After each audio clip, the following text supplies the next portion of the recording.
सुबह का समय था। ठंडी ठंडी हवा चल रही थी। पेड़ की डाल पर नोनी चिड़िया सूरज को देखते हुए कुछ सोच रही थी। हर रोज इधर उधर उड़ना, कभी इस डाल पर कभी उस डाल पर, अब बस हो गया।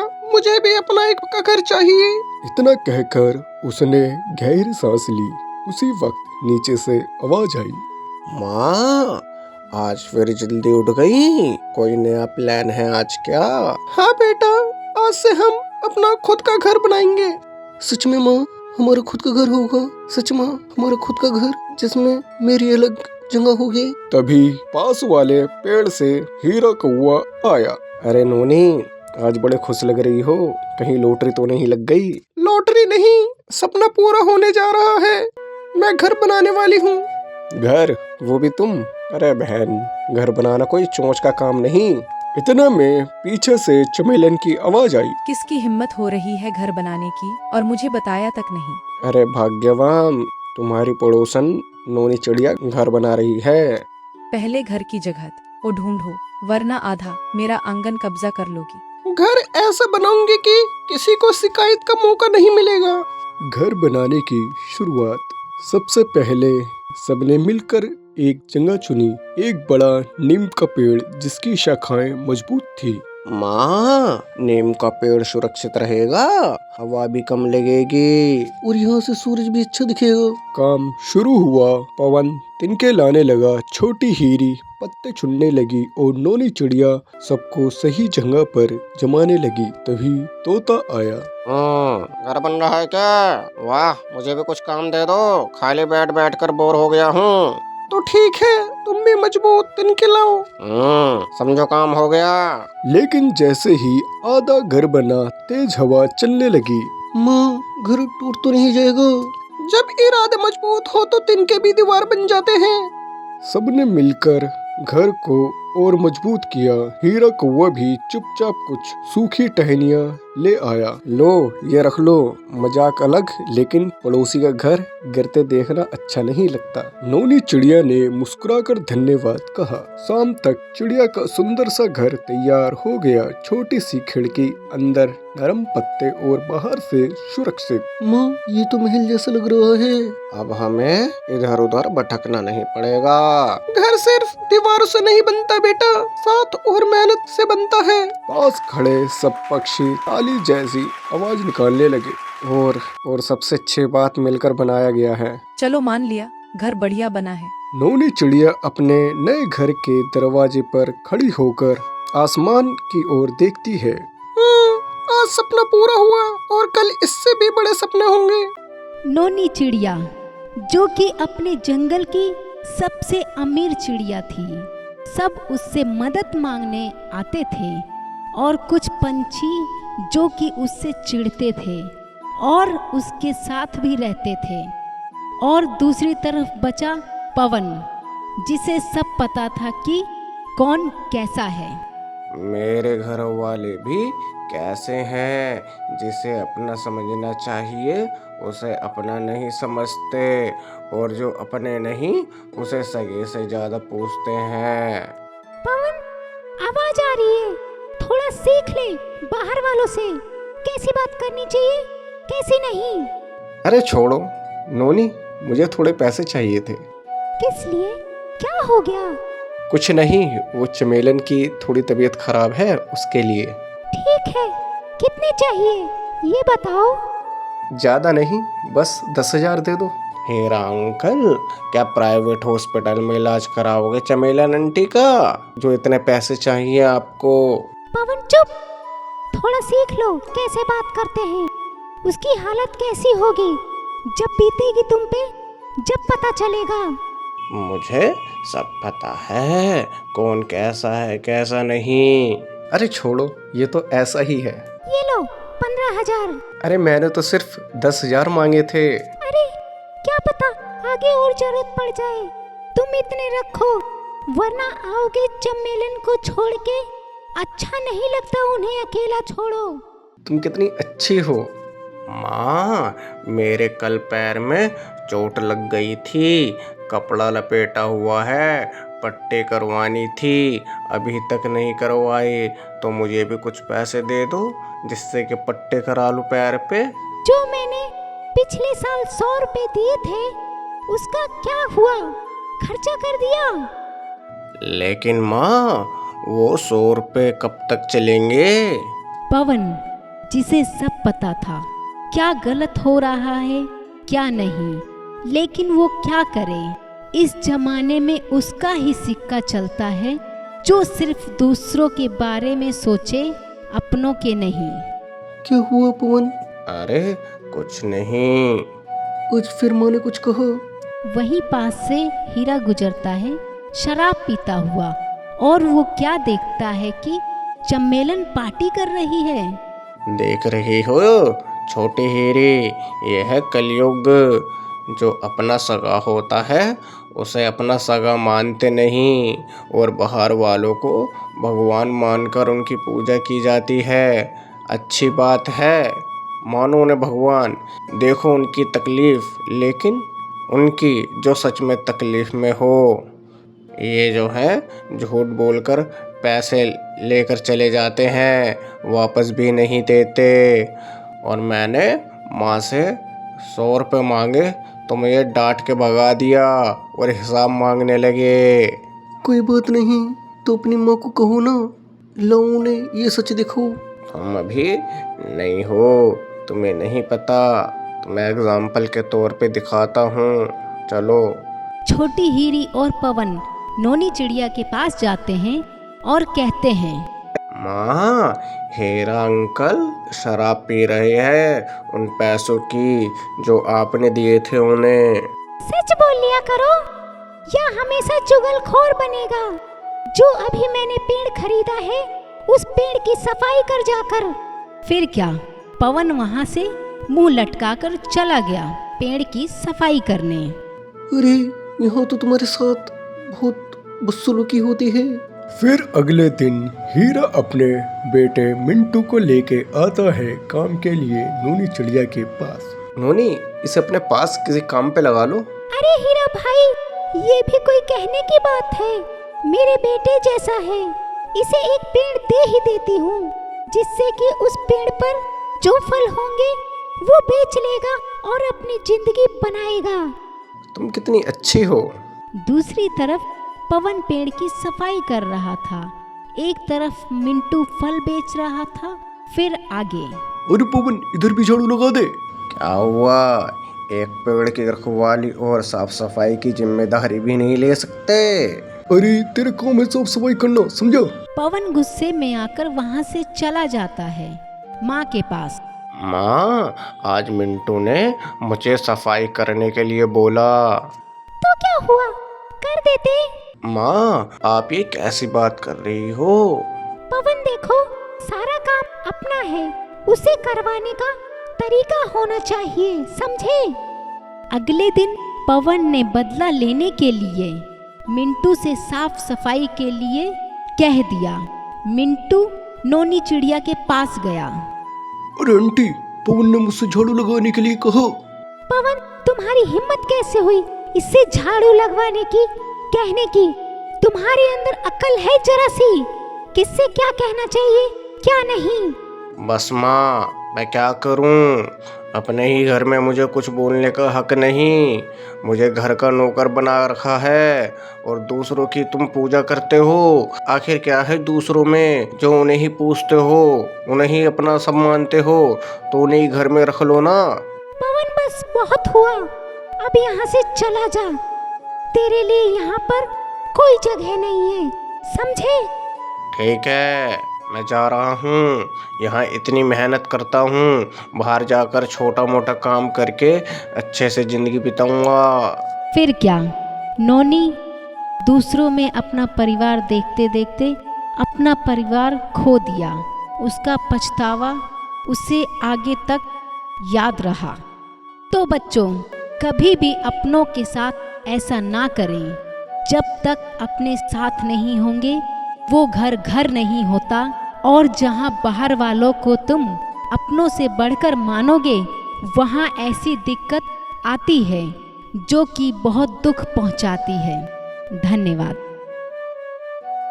पवन, तुमसे मना करा है ना, इस पेड़ के पास मत जाया करो। लेकिन माँ, क्यों आप हमेशा मुझे मना करते हो इस पेड़ के पास जाने को? आखिर क्यों मना करते हो? अभी तुम छोटे हो ना, तुम्हें ये सब जानने की कोई जरूरत नहीं है। जब तुम बड़े हो जाओगे तब तुम्हें मैं बता दूंगी। एक पेड़ जिसके पास हर कोई जाने से डरता था, लेकिन पवन उस पेड़ के पास जाने से नहीं डरता था। उसे हर बार यही बात सता रही थी, आखिर क्यों पंछी इस पेड़ से डरते हैं और मैं नहीं। फिर आगे बेटा पवन, क्या हुआ? क्यों उदास बैठे हो? कुछ बोलो। दादी माँ, मुझे आप एक चीज बताओ, मुझे सब इस पेड़ के पास जाने से क्यों रोकते हैं? बेटा, तुम ये क्यों जानना चाहते हो? दादी जी, पता नहीं, लेकिन कोई ऐसी चीज है जो कि मुझे इस पेड़ की तरफ खींचती है और मुझे डर भी नहीं लगता इस पेड़ के पास जाने से। बेटा, वो चीज जो इस पेड़ पर है वो तुम्हें कुछ नहीं कह सकती। दादी जी, आप तो बता दो, आखिर क्या बात है? पवन की दादी भी पवन को कुछ नहीं बताती। आखिर उस पेड़ पर क्या है, क्यों रोकते हैं? तो पवन घर में ना आता ना खाना खाता। वो इसी जिद पर अड़ा रहता कि इस पेड़ पर क्या है जो उसे खींचता है। फिर आगे, नोनी बेटा, तुम इसे बता क्यों नहीं देती इस पेड़ की सच्चाई? माँ, मैं एक को तो खो चुकी हूँ, इसे खोने से डर लगता है। फिर जब सब सो जाते हैं, नोनी चिड़िया उसी पेड़ पर जाती है और रोने लगती है। तभी पवन की आंखें खुलती है। वो चुपके से बाहर आके देखता है। माँ, आप क्यों रो रही हो? बेटी, मुझे माफ कर दो। उस दिन अगर मैं तुम्हारे लिए पानी लाई होती तो आज तुम हमारे साथ होती, लेकिन माँ ला नहीं पाई। माँ, कोई बात नहीं, मेरा भाई पवन है। माँ, कोई बात नहीं, मेरा भाई पवन है। मैं उसी में ही हूँ। जब आपको मेरी याद आए तो उसे मैं याद करके देख लिया करो। मैं उसी में दिखूंगी आपको। छोटी हीरी, मैं बस इतना चाहती हूँ कि तुम यहाँ से चले जाओ। मेरा अब एक ही लड़का है, पवन। उसे अपनी तरफ मत खींचो मेरे लिए। बस इतना कहकर नोनी चिड़िया घर चली जाती है और उसी वक्त पवन वहाँ आता है और उसी पेड़ के सामने क्या कहता है? छोटी हीरी, तुम मेरी बहन हो क्या? तुम मेरे सामने आ सकती हो? फिर अचानक से बहुत तेज हवा चलती है और पत्तियां हिलने लगती हैं। फिर पवन के सामने छोटी हीरी आती है। पवन, तुम कैसे हो? माँ का ध्यान रख रहे हो ना अच्छे से? छोटी हीरी, मैं माँ का ध्यान रख रहा हूँ। और मुझे एक बात बताओ, आखिर क्या बात है? किस वजह से तुम मरी? बताओ ना, किस वजह से मरी? बताओ ना मुझे। कोई नहीं बताता इस पेड़ के बारे में, और अभी मुझे पता चला कि तुम मेरी बहन हो। आखिर क्या बात है? ठीक है पवन, मैं तुम्हें सब सच बताती हूँ, लेकिन ये बात उस समय की है जब तुम इस दुनिया में नहीं आए थे। मतलब जब मैं पैदा भी नहीं हुआ था? हाँ पवन, उस समय इस घर में सिर्फ मैं, माँ और दादी थे। उस समय नोनी चिड़िया का परिवार उसी पेड़ के पास रहता था। जंगल में हर कोई उसे मदद लेने आता था और उसका घर खुशियों से हरा भरा था। माँ, आज बहुत गर्मी है, मुझे बहुत प्यास लगी है। ठीक है बेटी, तुम यहीं पेड़ के नीचे बैठो, मैं अभी नदी से पानी लेकर आती हूँ। नोनी चिड़िया पानी लेने चली जाती है, लेकिन उसी समय जंगल में मौसम अचानक बदल जाता है। तेज आंधी और तूफान आने लगता है। माँ जल्दी आओ, मुझे डर लग रहा है। तेज हवा चलने लगता है, पेड़ की टहनियाँ जोर जोर से हिलने लगती हैं। छोटी हीरी घोंसले में अकेले बैठी होती है। अचानक एक बड़ी टहनी टूटकर गिरती है और छोटी हीरी नीचे गिर जाती है। थोड़ी देर बाद नोनी चिड़िया पानी लेकर वापस आती है। हीरी बेटी देखो, माँ पानी ले आई। लेकिन जब तक नोनी चिड़िया उसे उठाने जाती है तब तक बहुत देर हो चुकी होती है। हीरी उठो बेटी, मुझसे बात करो। उस दिन नोनी चिड़िया बहुत रोई। उसी पेड़ के नीचे उसने अपनी बेटी को खो दिया। उसी दिन से छोटी हीरी की आत्मा उस पेड़ के नीचे रहने लगी। माँ को लगता था कि अगर वो उस दिन जल्दी पानी ले आती तो मैं बच जाती, इसलिए माँ आज भी खुद को माफ नहीं कर पाती। और फिर मैं? मेरे जाने के कुछ समय बाद तुम पैदा हुए। माँ तुम्हें देखकर खुश तो थी, लेकिन उसे हमेशा डर लगा रहता था कि कहीं वो तुम्हें भी न खो दे। इसलिए नोनी चिड़िया हमेशा पवन को उस पेड़ के पास जाने से मना करती थी। लेकिन मुझे इस पेड़ से डर क्यों नहीं लगता? क्योंकि मैं तुम्हारी बहन हूँ पवन, मैं तुम्हें कभी नहीं डराऊंगी। शायद इसलिए तुम्हें हमेशा इस पेड़ की तरफ खिंचाव महसूस होता है। तभी पीछे से किसी के रोने की आवाज आती है। नोनी चिड़िया फिर से उस पेड़ के पास आ जाती है। पवन, तुम यहाँ क्या कर रहे हो? माँ डरिए मत, छोटी हीरी यही है, वो हमें कुछ नहीं कहेगी। बेटी, क्या तुम सच में यही हो? हाँ माँ, मैं यही हूँ। बेटी, मुझे माफ कर दो। माँ आपकी कोई गलती नहीं थी, मैं आज भी आपके पास ही हूँ। माँ अगर दीदी यहीं रहती है तो हम भी यहीं क्यों नहीं रहते? पवन की बात सुनकर नोनी चिड़िया थोड़ी देर सोचती है। ठीक है, अगर मेरी बेटी इस पेड़ पर है तो मैं इस पेड़ को छोड़कर कहीं नहीं जाऊंगी। उस दिन के बाद नोनी चिड़िया ने उसी पेड़ पर अपना नया घोंसला बना लिया। दादी, नोनी चिड़िया और पवन वहीं रहने लगे। धीरे धीरे जंगल के बाकी पंछियों को भी सच्चाई का पता चल गया। उस पेड़ पर कोई डरावना भूत नहीं, बल्कि एक बेटी की आत्मा है जो अपने परिवार से प्यार करती है। माँ हमें 2 दिन हो गए खाना खाए हुए, पापा भी नहीं है जो हमारा पेट भर सके। बेटा पवन, देखती हूँ कहीं काम मिल जाए तो मुझे। नोनी चिड़िया जो कि बहुत गरीब थी, उसका पति भी बाहर काम करने गया था, जिसकी वजह से घर में पैसे न होने के कारण पवन और उसकी माँ भूखे रहने पर मजबूर थे। नोनी चिड़िया बहुत नौकरी देखती है, उसकी जॉब कहीं भी नहीं लगती। फिर उसे तोता मिलता है। क्या हुआ क्यों इतने परेशान हो? क्या बताऊँ तोता भाई, जिसका बेटा 2 दिन से भूखा हो, जो बस पानी पी के अपना पेट भर रहा हो, जिसका पति शहर जाकर शराब पीता हो, उसके घर की हालत कैसी होगी आप बताओ। समझ सकता हूँ नोनी चिड़िया।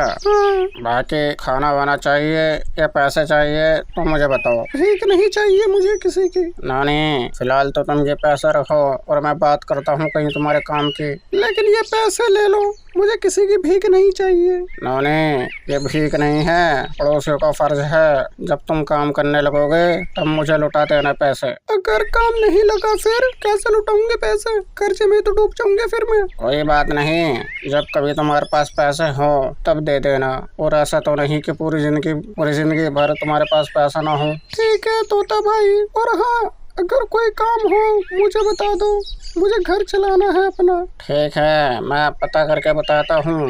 नोनी चिड़िया पैसे लेके चली जाती है और अपने बच्चे के लिए सबसे पहले खाना बनाती है, जो कई दिनों से भूखा था।